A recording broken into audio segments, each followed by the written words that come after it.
Baik, sebelum saya menyampaikan wadah pagi hari ini, mari kita memberikan penghormatan kepada Guru Agung kita dengan mengucapkan Namo Tassa 3 kali. Namo Tassa Bhagavato Arahato Samma Sambuddhassa. Namo Tassa Bhagavato Arahato Samma Sambuddhassa. Namo Tassa Bhagavato Arahato Samma Sambuddhassa. Baik, Sugihontu, para upasaka dan upasika sekalian, semoga Anda semua dalam keadaan yang baik, sehat, damai, dan bahagia. Pagi hari ini saya akan menyampaikan ajaran Buddha. Tujuan saya adalah untuk membuat, mumpung ini juga masih di awal tahun yang baru kan, 2025. Mudah-mudahan ini juga apa yang akan saya sampaikan ini akan bisa menjadi bahan perenungan bagi Anda semua, supaya Anda bisa semakin mengelola, mengarahkan kehidupan Anda ke arah yang benar. Karena kalau tidak ada tekad untuk mengatur, mengarahkan, mengelola kehidupan ini ke arah yang benar, pikiran kita ini sangat liar dan sering tidak waspada, sering lupa, sering lalai bahwa di dalam samsara ini ada banyak bahaya. Ya. Sering kali saya sudah mencoba untuk memotivasi, mengingatkan Anda dengan berbagai macam kata, ya, misalkan segala jenis kebahagiaan yang ada di dunia ini sebenarnya sudah pernah Anda rasakan, sudah pernah kita rasakan, lalu buat apa kita mati-matian mengejar dunia ini yang sesungguhnya semuanya sudah pernah kita rasakan. Artinya, arti dari kalimat kita sudah pernah merasakan adalah bahwa kebahagiaan apapun yang ada di dunia ini, isinya ya hanya kayak begitu saja.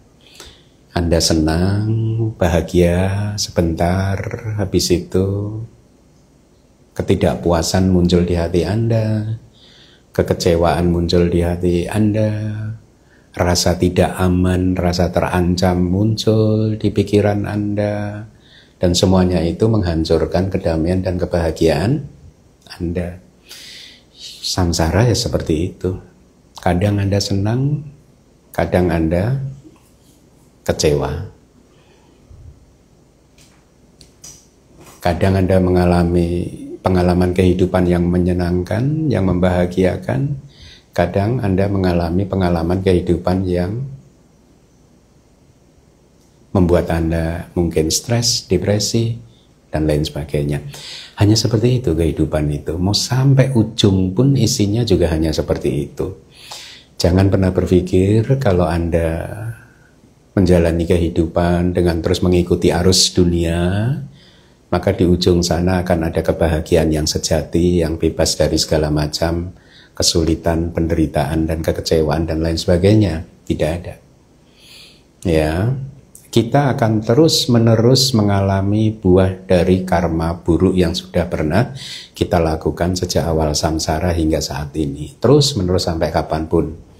Ya, bahkan di Dhammapada kan Buddha juga mengatakan kan, kalau kita sedang mengalami pengalaman-pengalaman yang tidak menyenangkan, ya, entah itu yang kita terima dari orang lain, ya, maka Buddha mengajarkan yang salah siapa sebenarnya itu. Bukan orang tersebut yang memberikan pengalaman yang tidak menyenangkan pada kita. Bukan juga bahkan karma buruk, walaupun sebenarnya juga itu karma buruk yang kita lakukan yang membuat kita begitu. Tetapi di Dhammapada kan Buddha mengatakan itu semua salahnya samsara. Artinya selama kita berada di dalam samsara, yaitu harga yang harus kita bayar. Ya, itu harga yang harus kita bayar. Harga yang harus kita bayar karena kita sudah mengambil kelahiran, ya satu hari nanti kita harus jadi tua.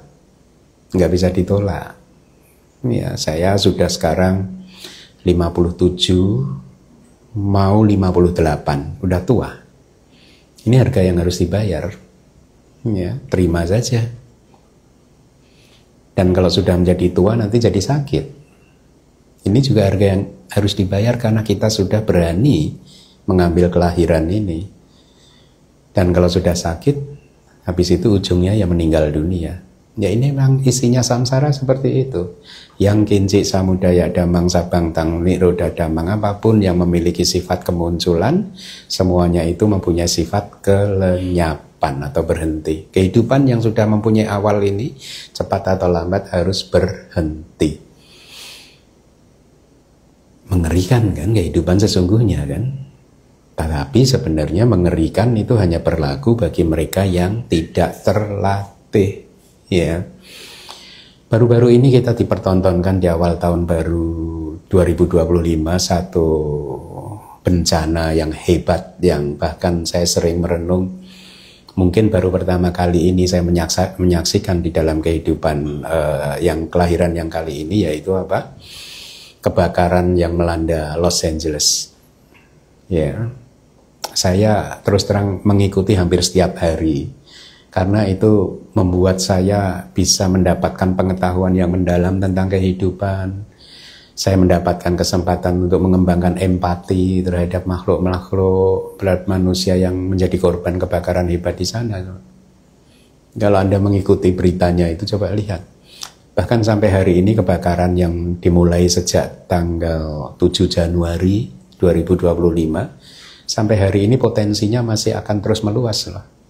Ya, kenapa? Karena faktor dari mungkin angin itu ya, senta ene yang bisa berhembus bahkan katanya sampai 70 mil per jam, bayangkan.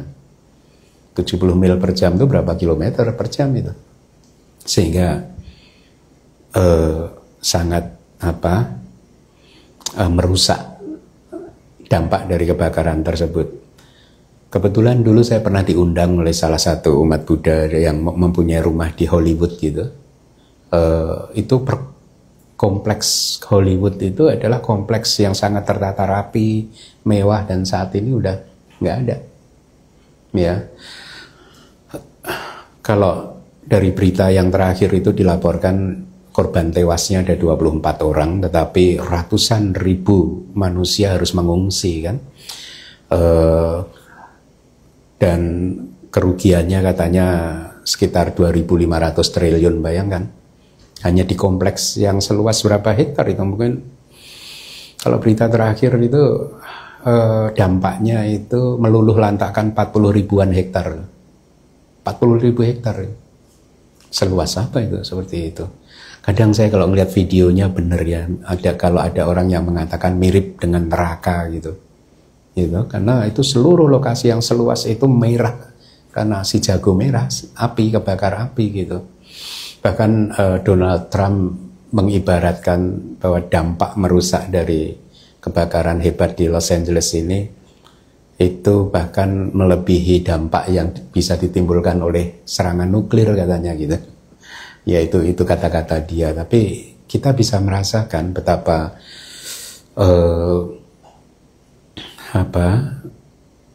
sangat mengerikannya bencana tersebut ya. Jadi ada puluhan ribu penduduk juga harus dievakuasi ya, belasan ribu bangunan atau struktur itu hancur. Kemudian ya, yang terakhir ini kan di TV, di medsos juga ya. Jadi mungkin mereka mempunyai teknologi yang nggak tahu itu teknologi apa. Anda lihat nggak itu pesawatnya pada menjatuhkan cairan berwarna pink gitu, ya. Dan satu hal yang juga menyejukkan hati saya, walaupun di tengah-tengah bencana yang seperti itu adalah orang-orang sana itu ternyata penyayang binatang. Jadi saya lihat itu kalau ada binatang-binatang yang terjebak dalam kebakaran itu, mereka akan berjuang sedemikian rupa untuk menyelamatkan binatang loh. Jadi ini kan juga satu sikap, satu sifat yang bagus kan, yang harus ditiru oleh semua manusia kan. bahwa binatang pun juga deserve untuk hidup. Ya, mungkin kita kalah dalam hal ini. Ya, di Indonesia kita banyak orang yang terlalu menomorduakan binatang gitu kan, menyelamatkan dirinya sendiri. Tapi kalau Anda melihat video-video rekamannya itu, banyak itu orang yang sampai bahkan binatang-binatang yang besar juga diselamatkan sama orang tersebut gitu ya. Nah, begitulah samsara, penuh dengan hal yang tidak aman ya. Anda bayangkan mereka yang gedung atau rumahnya yang mewah tiba-tiba hilang. Dan saya dengar katanya beritanya beberapa bulan sebelum kebakaran tersebut perusahaan asuransi mengcancel banyak properti di sana. Bayangkan gitu. Sudah seperti itu ternyata tidak diasuransikan karena perusahaan asuransinya membatalkannya gitu. Lengkap, penderitaannya lengkap. Anda bisa bayangkan kalau Anda atau kita salah satu dari mereka ya, kita akan kesulitan mendapatkan makanan, mungkin shelter, ya, tempat bernaung, tempat berteduh. Nah, kejadian seperti ini bagus untuk kita renungkan ya. Sebenarnya kita juga sudah berulang kali menyampaikan ajaran Buddha bahwa harta benda kita itu sebenarnya juga tidak aman karena harta benda itu mempunyai 5 jenis musuh yang sudah sering saya sampaikan. Kekayaan Anda itu juga nggak aman karena kekayaan Anda bisa diambil oleh musuh yang pertama, yaitu apa? Api. Kayak yang di LA itu kan diambil oleh api. Kadang kekayaan Anda diambil oleh air kalau terkena banjir ya. Kadang juga diambil oleh perampok, pencuri. Kadang diambil atau disita oleh negara dalam hal ada pelanggaran hukum ya. Atau yang terakhir, harta kekayaan Anda bisa hilang begitu saja kalau pewaris Anda tidak bisa mengelolanya dengan bijaksana ya. Nah, kita sekarang mendapatkan contoh gamblang dari ajaran Buddha tersebut gitu ya. Betapa akhirnya kalau hal seperti itu bisa terjadi di LA, kita juga hendaknya harus berpikir bahwa kejadian yang mirip-mirip seperti itu bisa saja terjadi pada kita kapan saja. Bencana-bencana seperti itu mungkin dalam bentuk yang berbeda bisa saja terjadi pada kita. Kenapa? Karena kita masih berada di dalam samsara. Kita masih berada di dalam siklus kelahiran dan kematian, sehingga harus kita harapkan hal-hal seperti itu pasti akan terjadi. Tetapi jangan khawatir ya. Sebenarnya tidak ada masalah yang berat kalau hati kita itu bersih. Masalah itu menjadi berat karena hati kita kotor. Masalah itu menjadi berat karena kita menikmati masalah tersebut dengan kilesa. Itulah yang membuat masalah itu berat sesungguhnya. Bukan masalahnya yang berat, tetapi kilesa, kotoran-kotoran batin Anda yang membuat masalah itu menjadi berat.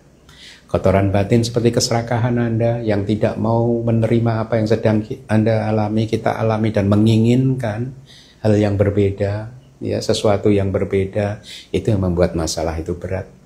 Ketidakmampuan kita untuk menerima masalah ya yang muncul dari kebencian kita, kemarahan kita, dosa, cetasika, itu yang membuat masalah itu menjadi berat. Tetapi sesungguhnya kalau hati kita ini bersih, ya, bebas dari kilesa, atau kita ini mempunyai tempat berlindung, yaitu terampil di dalam meditasi kita, maka ketika kita mendapatkan masalah, kita akan kembali masuk ke dalam tempat berlindung kita. Kita bermeditasi untuk berlindung supaya kilesa-kilesa ini tidak bisa muncul, sehingga masalah yang seberat apapun akan terasa ringan atau bahkan tidak terasa sama sekali ya. Nah, jadi berjuanglah untuk mempunyai tempat berlindung yang seperti itu, karena seperti yang dikatakan oleh Buddha, nak antalike nak samuda maje, nak pabatanang wiwarang pawisa, nak wijati so jagati padeso, yatha tito muceya papa kamma. Artinya, nak antalike tidak di langit, nak samudamace tidak di tengah samudra, nak pabatanang wiwarang pawisa tidak dengan memasuki celah di antara pegunungan, ya. Nak wijati so jatati jagati padeso, tempat yang seperti itu tidak bisa ditemukan di mana seseorang yang berada di dalamnya atau berdiri di dalamnya, di atasnya, bisa terbebas dari buah karma yang jahat. Saya ulangi.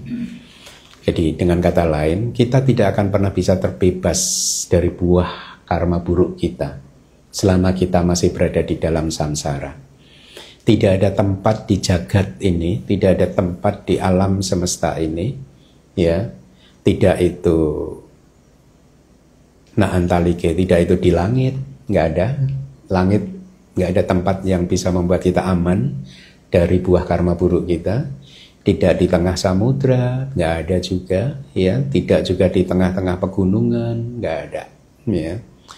Nggak ada bahkan di kitab komentarnya dijelaskan tidak ada satu tempat bahkan seujung rambut pun di alam semesta ini yang bisa membuat kita terbebas dari buah karma buruk kita. Lihat saja di dalam sepanjang kehidupan ini siapa yang belum pernah memetik karma buruk? Siapa? Nggak ada kan? Ya, Buddha pun juga harus memetik karma buruk. Ya, jadi pengetahuan-pengetahuan yang seperti ini harusnya bisa membuat Anda menjadi semakin lega dan damai ketika Anda harus mengalami kejadian yang tidak menyenangkan, harus memetik buah dari perbuatan buruk Anda, ya, karena memang hal tersebut diharapkan harus terjadi kapanpun. Ya, saya beberapa waktu yang lalu saya pernah menyampaikan ke salah satu umat, kadang saya berpikir bahwa sejak kecil mungkin perilaku mental saya itu Buddhis walaupun saya non Buddhis. Dulu kan saya bukan Buddhis kan. Kenapa? Karena sejak kecil itu kalau saya berdoa itu, ya, kan masih berdoa dulu. Sekarang kan enggak, ya. Dulu kalau berdoa itu saya kira-kira begini. Ya Tuhan, saya tidak memohon kepada Tuhan untuk agar Tuhan tidak memberikan masalah kehidupan pada saya. Enggak, saya enggak memohon itu, tapi saya hanya memohon latihlah hati saya supaya kuat untuk menghadapi masalah itu. Beda ya. Jadi kadang saya merenung sejak kecil, ternyata Buddhis itu ya. Iya toh, itu kan doa Buddhis ya. Jadi kita tidak berdoa untuk memohon supaya terbebas dari masalah, enggak. Saya selalu berdoanya adalah kuatkan hati saya. Latihlah, buatlah hati saya, ajarkan saya supaya bisa mempunyai hati yang kuat, supaya saya bisa menghadapi setiap masalah itu dengan tenang dan damai. Jadi sejak kecil doanya pun seperti itu gitu. Nah, dengan cara yang sama saya ingin sampaikan kepada Anda bahwa selama Anda berada di dalam samsara maka masalah itu akan terus ada. Tadi Buddha mengatakan tidak ada tempat di angkasa sana yang bisa membuat kita terbebas dari buah karma buruk kita. Di dalam ceritanya diberikan cerita seperti ini. Jadi ada satu rombongan biku hendak menemui Buddha, dan ketika memasuki sebuah desa, penduduk desa melihat para biku tersebut, akhirnya mereka berbondong-bondong membawa patak mangkok biku itu, ya, dibawa, dan bikunya diundang, dipersilahkan untuk masuk ke dalam rumah. Nah, ketika sedang menunggu untuk menyiapkan makanan buat para biku untuk dimasukkan ke patak, para penduduk desa tersebut mendengarkan dhamma dari para biku tersebut, ya. Jadi mendengarkan dhamma wejangan seperti ini begitu. Dan diceritakan bahwa ketika dhamma sedang berlangsung, salah satu bejana seorang perempuan itu terbakar, ya. Dan karena apinya itu sangat besar, itu sampai akhirnya membakar rumah orang tersebut. Dan kebetulan rumah orang tersebut atapnya terbuat dari jerami. Nah, ketika jeraminya itu terbakar karena tertiup angin, ini mirip-mirip cerita di Palisades gitu ya, di LA tadi ya, tertiup angin, akhirnya ada mungkin sekelompok jerami begitu terbang sampai ke angkasa, dan di angkasa sana itu ada seekor burung gagak yang sedang terbang, dan jeraminya itu membelit leher si burung gagak tadi. Nah, si burung gagak yang terbelit oleh jerami yang sedang terbakar ya, itu kesakitan, berteriak-teriak, akhirnya mati, jatuh ke bumi gitu. Para biku melihat kejadian tersebut dan berpikir bahwa mereka akan menanyakan kepada Buddha, buah karma apa yang sudah dilakukan oleh gagak tersebut, burung gagak tersebut, sehingga harus mengalami kejadian yang mengenaskan seperti itu. Dan kemudian Buddha menyampaikan cerita masa lalu dari burung gagak tersebut. Jadi di kehidupan yang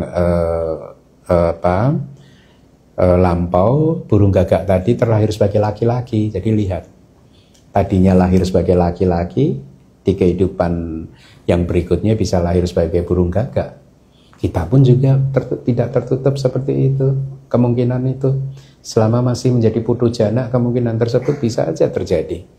Siapa tahu ya, saat ini Anda hidup enak, tetapi setelah kelahiran ini Anda masuk ke salah satu dari kehidupan yang tidak menguntungkan seperti itu, sangat-sangat mungkin terjadi ya. Nah, saya lanjutkan ceritanya. Jadi Buddha kemudian mengatakan, ketika terlahir sebagai seorang laki-laki, salah satu lembunya itu kesetanan gitu. Ya. Kemudian karena dia tidak berhasil menjinakkan lembunya, dia mengikat leher dari lembu tersebut dengan jerami, dan jeraminya dibakar sampai akhirnya lembunya mati. Gitu. Dan sebagai akibat karma buruk tersebut, maka ketika dia lahir sebagai burung gagak, ya, walaupun dia sedang terbang di angkasa yang tinggi sekali, tetap saja kematian menjemput dia. Jadi lihat, tidak ada tempat di jagat ini, di alam semesta ini yang aman dari buah karma yang buruk. Tadi Buddha juga mengatakan tidak juga di tengah samudra, nggak ada juga tempat yang aman di tengah samudra gitu. Jadi dalam hal ini Buddha menyampaikan cerita seperti ini. Jadi ada sekelompok biku lagi sedang menyeberangi samudra karena ingin menemui Buddha. Lalu di tengah lautan kapalnya karam, ya. Dan singkat cerita, awak kapal dan para umat berdiskusi, ya. Mereka berpikir bahwa kejadian ini bisa mereka alami karena ada salah satu orang yang disebut sebagai pembawa sial gitu. Nah, singkat cerita, setelah berdiskusi akhirnya mereka menyimpulkan bahwa si pembawa sial itu adalah istri kapten kapalnya gitu.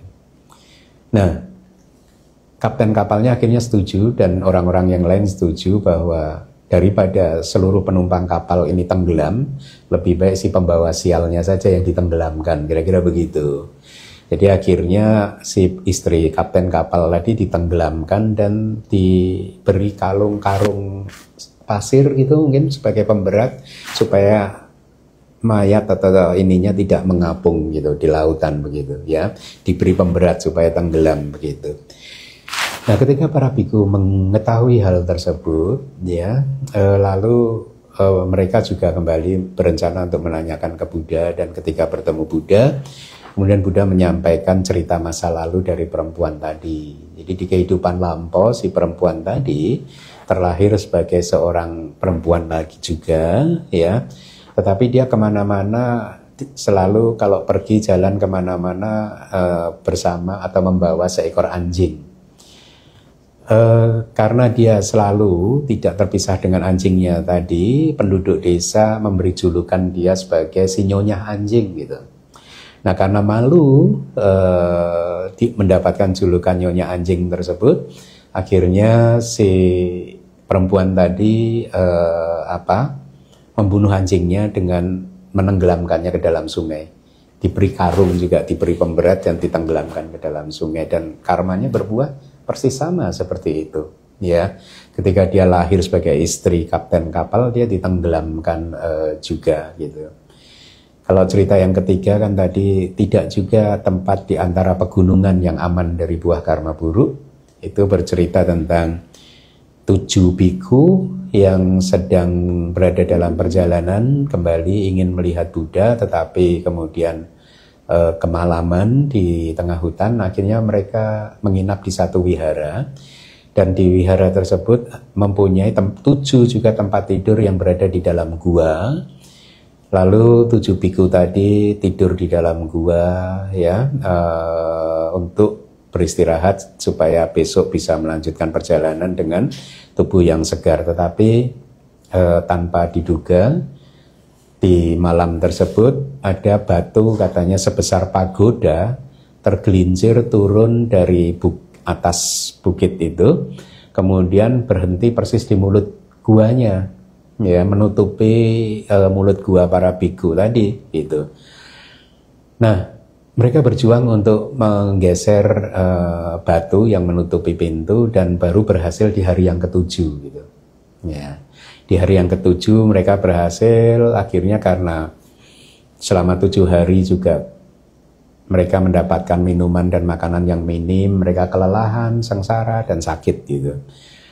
Nah, kemudian mereka menanyakan kepada Buddha, karma apa yang mereka lakukan. Jadi ternyata si 7 biku itu dulunya 7 pemuda ya, ketika sedang menggembala ternak mereka, mereka bermain-main dan melihat ada satu iguana, kadal gitu. Kemudian kadalnya itu dimasukkan ke dalam satu lubang gitu. Dimasukkan di dalam satu lubang di tanah begitu. Kemudian mulut dari lubang di tanahnya itu ditutup sama apa? Entah batu, entah rumput begitu. Ditutup. Singkat cerita si kadal tadi berjuang dan berhasil keluar di hari yang ke-7 juga. Ya, jadi karma itu bisa berbuah mirip-mirip seperti itu, persis seperti itu. Jadi dari 3 cerita yang saya tadi sudah sampaikan, Anda bisa lihat bahwa di jagat raya ini, di alam semesta ini, tidak ada tempat yang aman bagi kita sehingga kita bisa terbebas dari buah karma buruk kita. Kita tidak bisa berlindung, baik itu berlindung di angkasa, berlindung di tengah samudra, berlindung di dalam gua, nggak ada tempat yang aman, ya, sampai kapanpun. Lalu bagaimana? Apa yang harus kita lakukan? Kalau memang ternyata dunia ini isinya seperti itu, bermeditasilah. Ya, saya kemarin baru melanjutkan lagi pekerjaan menerjemahkan Majjhima Nikaya, dan ada kata-kata seperti ini. Jadi berbuat baiklah sebanyak-banyaknya, karena perbuatan baik Anda akan ijati itu akan menyuburkan, akan menyehatkan sila-sila Anda. Jadi dengan banyak melakukan perbuatan baik, maka sila Anda akan kokoh. Ya, dan ketika sila Anda akan kokoh, samadhi Anda akan kokoh, vipassana Anda akan kokoh, dan akhirnya Anda akan menjadi arahat. Jadi rutenya seperti itu. Jadi ikutilah petunjuk Buddha tersebut. Banyak-banyaklah berbuat baik, apapun itu perbuatan baiknya, ya, supaya sila Anda pun menjadi subur, berkembang, menjadi kuat, menjadi kokoh. Tidak hanya di kelahiran yang kali ini, tetapi juga di kelahiran-kelahiran Anda yang akan datang. Dan jangan lupa di kelahiran yang kali ini bermeditasi supaya Anda mempunyai tempat berlindung, sehingga Anda tidak mudah diserang oleh kilesa, oleh kotoran-kotoran batin. Ingat, tidak ada masalah yang berat. Masalah itu menjadi berat karena kita menerimanya dengan kilesa. Kalau kita menerimanya dengan hati yang bersih, nggak ada masalah itu yang berat. Percaya sama saya, ya. Karena itu yang diajarkan oleh Buddha. Lalu apalagi yang harus kita lakukan? Treasure our life. Let's treasure our life. Mari kita hargai kehidupan kita kali ini, ya. Mumpung saat ini kita sehat, sedang berada dalam keadaan yang baik-baik saja, ya, sedang jauh dari masalah, maka hargailah kehidupan yang ada. Dengan cara yang bagaimana? Dengan cara kembali mengarahkan jalur kehidupan Anda ke jalur yang benar, ya. Jalur yang benar itu apa? Jalur yang melawan arus. Melawan arus apa? Melawan arus dunia. Karena kalau Anda mengarahkan kehidupan Anda mengikuti arus dunia sampai ke ujung manapun, isinya ya hanya seperti itu tadi. Bencana, kesengsaraan, malapetaka, pengalaman tidak menyenangkan, pengalaman yang mengecewakan dan lain sebagainya. Ya, kalau Anda ingin meninggalkan itu, Anda harus berjalan balik melawan arus dunia. Bagaimana itu melawan arus dunia? Ya, seperti yang tadi saya sampaikan, banyak-banyak perbuatan baik, perkuat sila Anda, dan tekunlah bermeditasi, ya, supaya Anda tidak mudah terseret oleh arus dunia. Pada awalnya mungkin berat Anda bermeditasi, terasa mungkin meditasi menjadi sangat tidak menyenangkan, tetapi itu adalah hal yang alamiah. Anda bayangkan, kalau arus dunia itu menuju ke arah utara, angin dunia yang kencang ini menuju ke arah utara. Memang yang paling mudah menjalani kehidupannya ya ikut arus saja. Anda akan terseret oleh arus angin tadi ke arah utara, kan? Ya. Kalau Anda ingin mengikuti jalur Dhamma, Anda harus melawan arus ke arah utara tadi. Anda harus berjalan ke arah selatan. Berat kan, memang kan? Melawan arus itu kan berat. Melawan arus angin tersebut berat, ya.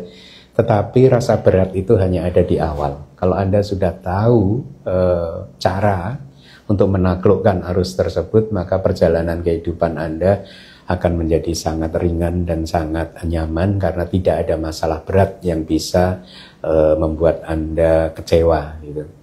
Nah, jadi hargailah kehidupan Anda dengan cara mengarahkan kehidupan ke arah yang benar, ya, yang sesuai dengan ajaran Buddha. Dan Anda juga harus senantiasa ingat bahwa kebahagiaan itu adalah here and now.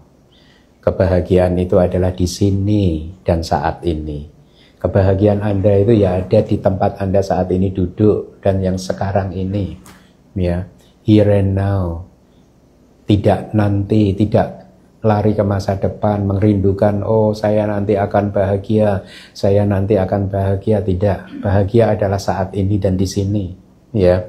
Atau merindukan masa lalu, oh sekarang saya sengsara, dulu saya sangat enak hidupnya. Enggak juga, enggak. Ya, saat ini ada kebahagiaan kalau Anda tahu cara untuk menghargai momen-momen yang ada di saat ini, ya. Dan kebahagiaan Anda ada di sini, nggak ada di Itali, nggak ada di manapun itu juga, ya, nggak ada di tempat yang manapun, nggak di angkasa, nggak di tengah samudra, nggak di dalam gua. Kebahagiaan Anda ada di sini. Saat ini Anda berada di ruangan ini, kebahagiaan Anda di sini. Jadi latihlah batin Anda untuk selalu bisa menikmati here and now. Bisa menikmati keberadaan Anda di sini dan saat ini. Jangan lari ke masa depan, jangan lari ke masa lalu, jangan merindukan tempat yang berbeda dari yang ada di sini. Kalau Anda sudah bisa seperti itu, maka tidak ada masalah yang berat di dalam kehidupan ini. Ya, masalah ini menjadi berat karena Anda menginginkan sesuatu menjadi hal yang berbeda. Anda berada di sini, Anda menginginkan tempat yang lain, ya. Anda berhidup di saat ini, Anda merindukan kehidupan masa lalu atau mengangan-angankan kehidupan yang akan datang. Itulah yang membuat kehidupan Anda menjadi berat. Baik, demikian Owada pagi hari ini. Semoga bermanfaat, dan sekali lagi selamat tahun baru 2025. Sebentar lagi kita juga akan mengalami merayakan tahun baru Imlek, ya. Mudah-mudahan tahun ini benar-benar membawa kemajuan Anda di dalam Buddha Sasana. Terima kasih.